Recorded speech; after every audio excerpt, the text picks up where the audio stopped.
Hi everyone, welcome back to another Truisms Beyond the Classroom. Today is a part 2 from yesterday's conversation, my show and tell conversation about how to become the change you wish to see in the world, one, whatever it is for you, at a time. And for me, that's what global transformation is. As simple as that. It's not anything, as we touched on yesterday, the topic of global transformation, well, quite frankly, sounds pretty global. But the idea of it is that we can think globally and act locally, knowing that what we do in our daily lives and doing it with intention and meaning translates in bigger ways beyond ourselves to make a difference in the world, creating the world we wish to see. And you can be a global transformation any style, as my dad would say. My dad I don't know which one of us is more punny, but we both really love puns. And when we would go out to breakfast, on the breakfast menu, when you can order your eggs, it says you can order them any style. And then, of course, that means, scrambled or over easy. Well, my dad used to, with a very straight face, used to say to the waitress, oh, yeah, she'd say, how would you like your eggs? And he would say, I'd like them any style. Anyway, be global transformation any style. And it doesn't have to be attached to your job. You can think of how you want to be the change you wish to see in regards to your career trajectory or goals, mission or vision.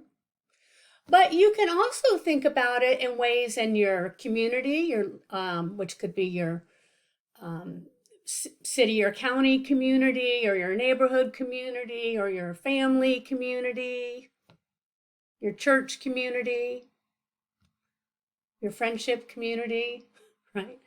Or maybe you belong to a particular group of individuals. I know that there are a lot of people who are part of the I don't want to mess this up. There's so many letters now. LBGTQ community. There's probably even more that I've left out, so forgive me. I'm doing my best.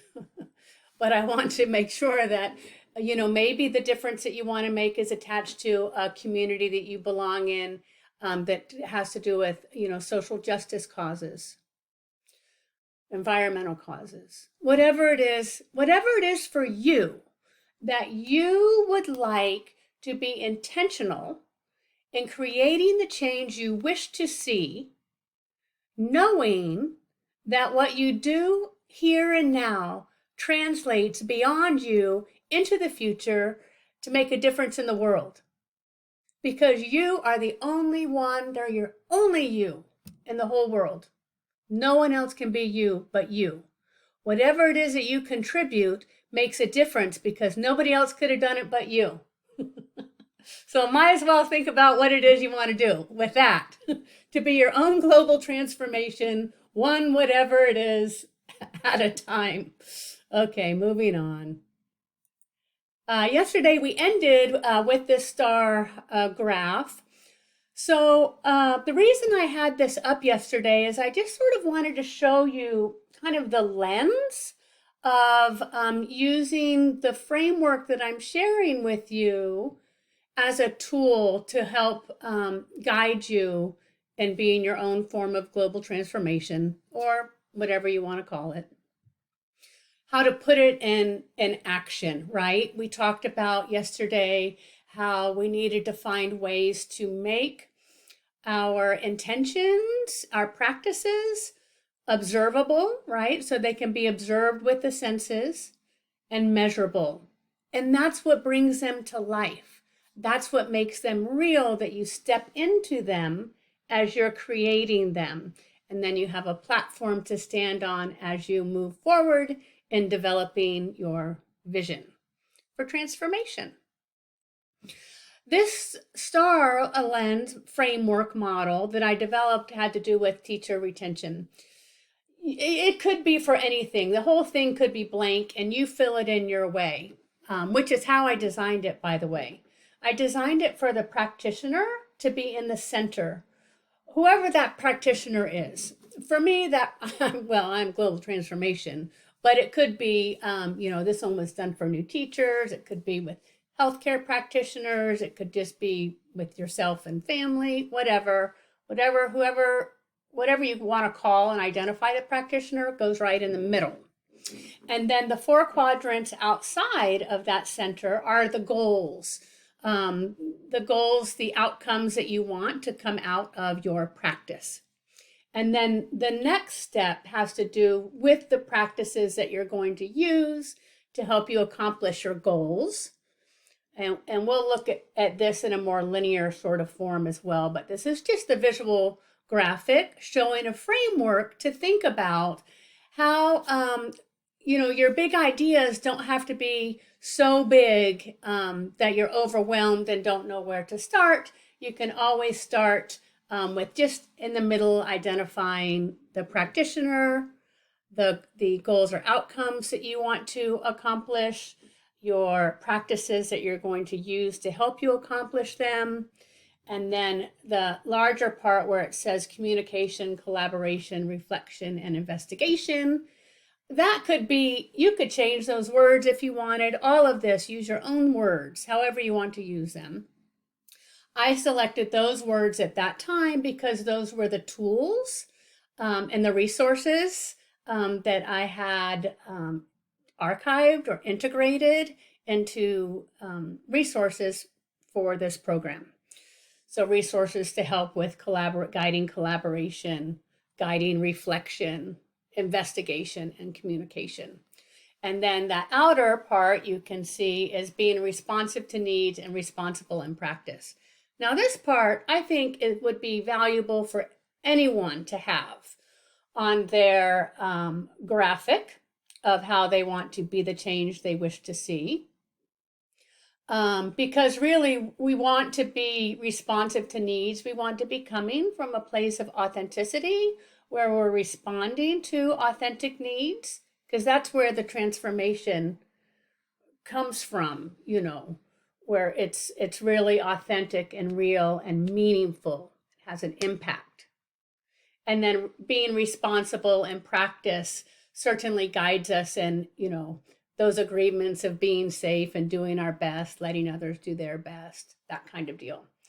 So all the rest is up to you, but I would like you to keep the being responsive to needs and being responsible in practice part.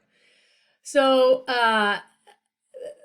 that's a graphic part, representation, and this part 2, and thinking about what are our next steps once we identify that vision statement for what we want to do, how we want to make an impact in the world.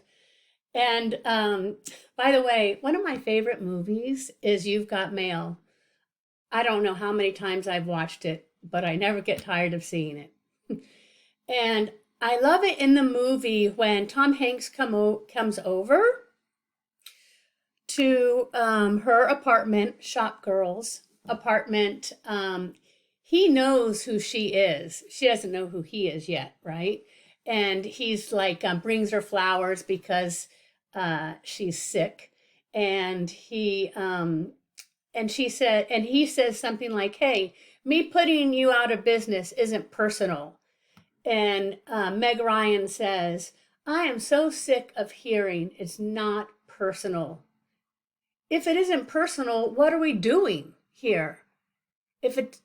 No matter what it is, it ought to begin with being personal. So in these next steps, we're taking it to the next level. Oh, shoot. That was the other quote. And You've Got Mail. It's the part where Tom Hanks, when Tom Hanks and his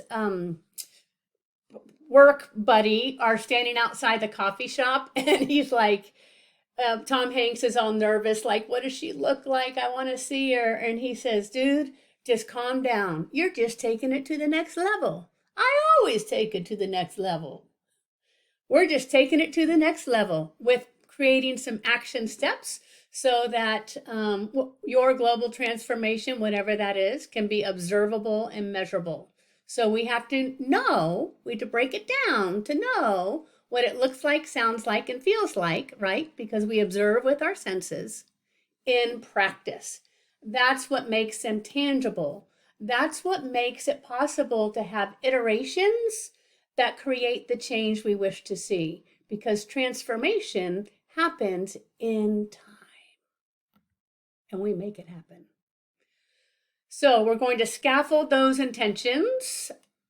Sorry if I'm rushing. You know, I only have 15 minutes here. What's my time? Got 10 minutes left. No, I got 5 minutes left.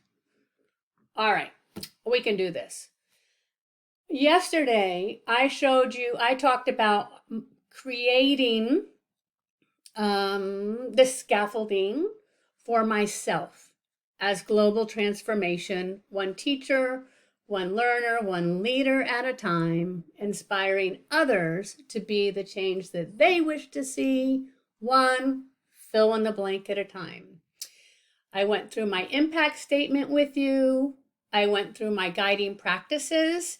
And see this in-time lens part where it says growth mindset, emotional intelligence, resilience?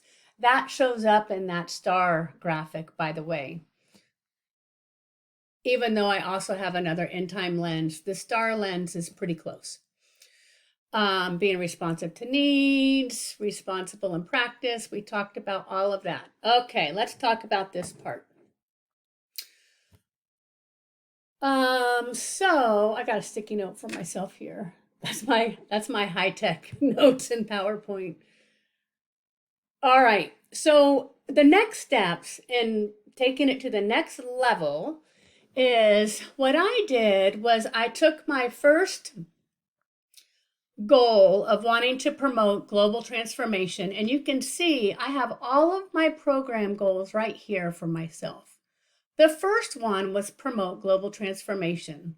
Well, here it is right here, promote global transformation, and I'm choosing to use the practice of growth mindset to help me. Now, I could have chosen anything. I could have chosen, resilience, communities of practice, collaboration. I could have picked anything. For me, picked growth mindset to help me with this goal of promoting global transformation. Yeah, I can move up. So I set some things that are observable and measurable.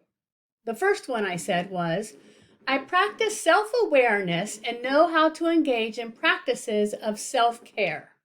Now, I could tell you examples of that, right? Like, I got 9 hours of sleep last night. I left work on time. I cleaned the dish before bed, so when I woke up, I was ready to start the day. I mean, there's all kinds of examples that are concrete that I could show you that I did to demonstrate. Oh, I skipped down. Shoot. You guys, I know what this is. I have 2 slides here. I'm worried about my face because I'm doing a dual filming here, blocking some of these that I want you to see. So sorry I jumped around back there, but I'm not going to go back and erase it. I'm going to be perfectly flawed in my practice because we're all human, right? So it's okay to notice when you've messed up and clarify with others and resume. Okay, global transformation with the growth mindset lens. I notice when my lens is informed by a growth or a fixed mindset. I use reflection journaling prompts to maintain a growth mindset in my coaching and facilitating practices. There are many more of these, but you can see I can rate myself. Now, I just wrote those. I just made them up. Yours can be different, but they're going to be the observable little action steps that you're going to say of what it looks like that you are practicing your goal. And the goal is the bigger thing, the outcome that you want. I can rate myself how I'm doing. I can check in. I can use this anytime I want to evaluate myself. Then another one is about, transmitting culture for community